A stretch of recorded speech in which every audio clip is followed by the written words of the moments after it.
Почему в Алматы все еще нет скоростного трамвая? Причина номер 2. Астана ЛРТ. После неудачного опыта столицы само слово ЛРТ стало синонимом неудачи. Акимат Алматы боится начинать строить скоростной трамвай из-за истории Астана ЛРТ и пугает этим нас. Бахыджан Сагентаев. Надо думать о том, чтобы ЛРТ была построена. Мы не можем на полпути оставить все. Давайте разберемся, насколько эти два проекта вообще можно сравнивать. Предварительные работы по модели и сценарию реализации проектов ЛРТ осуществлялись в столице и Алматы по совершенно разным процедурам.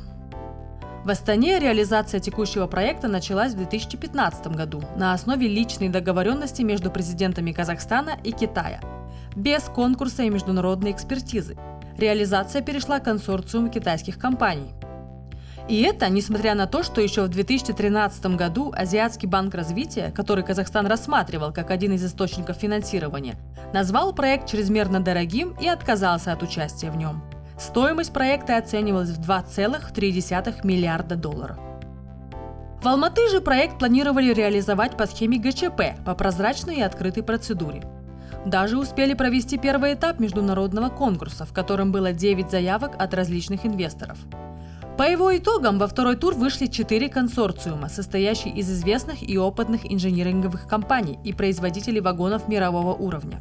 Проект разработан с привлечением международных специалистов, прошел множество экспертиз, включая государственную. Это цивилизованная, соответствующая всем общемировым стандартам процедура инвестпроекта. Стоимость проекта в Алматы, которая подтверждена ведущими аудиторскими компаниями, почти в 6 раз ниже, чем в столице и соответствует средним мировым аналогам. Второе. Маршрут и спецификации. Маршрут столичного ЛРТ изначально закладывался не для решения транспортных проблем города, а как часть имиджевого проекта выставки Экспо-2017. Линия связывала аэропорт с новым вокзалом через район Экспо, в основном проходя через пустыри и не связывая основные точки притяжения столицы между собой. Касым-Жомарт Токаев. По данным Акимата, прогнозируемый поток составит 146 тысяч человек в сутки. В настоящее время по схожему маршруту от аэропорта до нового вокзала пассажиропоток составляет всего 2000 человек. И как вы собираетесь увеличить пассажиропоток в 70 раз, мне непонятно.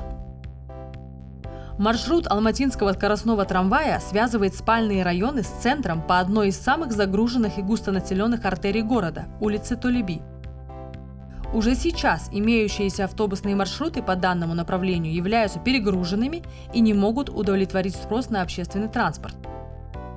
Проекты отличаются и по инженерно-планировочным решениям. В Нур-Султане трамвай планируется пустить над землей, по опорам, что делает проект дороже, его реализацию дольше, а последующую эксплуатацию сложнее.